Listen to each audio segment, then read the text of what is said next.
Halo Infinite's update is finally here, and today we're going to be taking an in-depth look at it. Also, I'm going to be talking about some concerns I have for the next Halo game and some news about that. So let's get right into it. We're only going to be taking a look at a few things in the Battle Pass, but starting off with the Promethean Bandit, obviously based off of the Prometheans from Halo 4. Honestly, I think it looks really cool. Now talking about the chest plate, I just wanted to talk about this for a minute.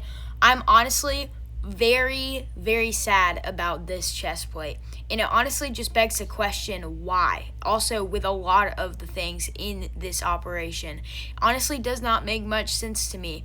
If they're making a Halo 4/Halo 5 operation or event, then they need to really make it more like they should.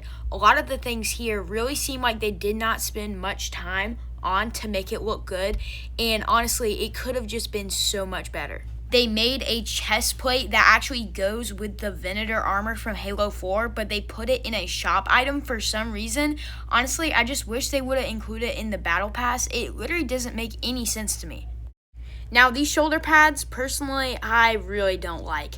And they just look so bulky. Honestly, I just don't like the way they look. Now onto the Venator helmet, the best part of this entire pass. Now this is actually very accurate to Halo 4, and I'm very glad about that. Then we have the helmet attachment, which honestly looks really good as well, but personally I just prefer the regular helmet. And yeah, this was a really good helmet from Halo 4 in my opinion, but honestly, this whole thing would have been so much better if they would have just included the chest plate like they should have. Now taking a quick look at some of these shop items, I wanted to cover a couple of the things here. We have the two new items that they have introduced into this new wave of shop items. That, of course, is obviously, the biggest part of this whole update is the Fotis armor.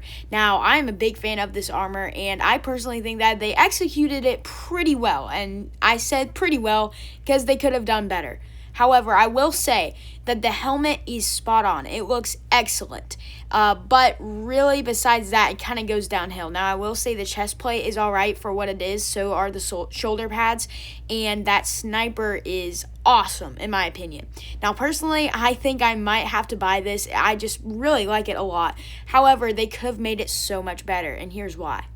As you can see from the picture, the front part of the chest plate on this Spartan looks really good, but they did absolutely nothing with the back half of it. And personally, I have a problem with this because first off, it's just not accurate, and second off, it doesn't look good, and it does not look like it's supposed to. This could have been so much better, and obviously with the Spartan to the right, they did the front and the back on the chest plate, and it looks accurate. It looks how it should, and it looks good. But I just don't understand why they don't put in the effort to make it look better. And I really hope that they learn from this and they make things more accurate like they should, how it looks in Halo 4. Now, the Master Chief armor looks great. It looks how it should. But if they're going to continue making Halo 4 and 5 armor, which I really hope that they do, I hope they do it right next time. So, I was playing Halo 4. And what I realized is, as you can see by this screenshot, you can actually see like the outline on the sides for Master Chief's visor. Now, as I was playing, I was like, something about the screen looks different. Well, whenever I compared it to Halo Infinite, you can see like it is not like you don't feel like you are really the Spartan because you can't see like the outline of your visor looking out of your helmet. So I really hope that this is something that they change in Halo 7 to just really make it feel like you are really in that armor, like you really are the Spartan. And obviously I know it's a video game, but there's just something about that in the older Halo games that really just adds to the gameplay itself. And it kind of like whenever I see that, I know that is Halo. And you see like you really are the Spartan is what it looks like looking out of that helmet.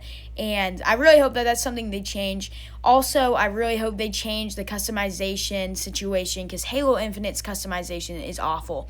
And it really could have been good, and they could change things right now to make it incredible. But at this point, I don't think they will because they are really done with Halo Infinite. Besides adding, those monthly updates, that's really all we're going to get. And something that I wish they would actually put in the effort to do is make a armor core that fits in with the style armor of Halo 4 and 5. Now, I know there's a lot of people that hate the Halo 4 and 5 armor, but personally, I really like it. I think it looks very, very good. Now, I might not like it as much as some of the older Halo armor, but I think it looks really, really cool. And I wish that they would make an armor core that actually fits with that armor style, and because there's not much you can do with the Mark 6 armor. You can't make it look exactly how that Halo 4 style armor is going to be. It's just not possible, no matter how hard you try, which honestly, Halo really isn't trying that hard, because if they were, it would look much better, and they very well could have made it better. There are many things that I could talk about on why it would be so much better than what it is, and it's just kind of sad that they didn't put in the effort to do that. And I really hope with Halo 7 that they really fix the customization situation, because it's honestly not good at all what they have with Halo Infinite, and it really has potential, and they really could make it better. They could fix some things, they could add some things, and they really aren't. So I hope that they are really saving their time for the next Halo game, so that way their armor customization can be next level, better than any other Halo game we've had. And personally, I think it has the potential. It's just whether they execute it or not. Now, don't get me wrong. I think that this is a good update, and I'm very, very glad that they are finally putting the Halo 4/Halo 5 armor into Halo Infinite. I'm very glad, and I think for the most part, considering the limitations that the Mark 6 has, I think they've done an excellent job. But it is sad. It is sad that they could do better, and they're just not. But yes, I am very, very excited for the new Halo game, and I just honestly can't wait. I will for sure be doing a video whenever this comes out. The day that it comes out, I will for sure be doing an update video, so you don't want to miss it. Make sure to like and subscribe. Leave a comment down below what you think about this update and what you think Halo 7 will look like. Do you think it's going to be great, or do you think it is going to be bad? I honestly really don't know, and I really hope for the best, obviously. But that's going to do it for this one. If you enjoyed this video, make sure to hit the like button and subscribe down below. I got some awesome content on the way. You don't want to miss it. But that's going to do it for this one, and I'll see you guys next time.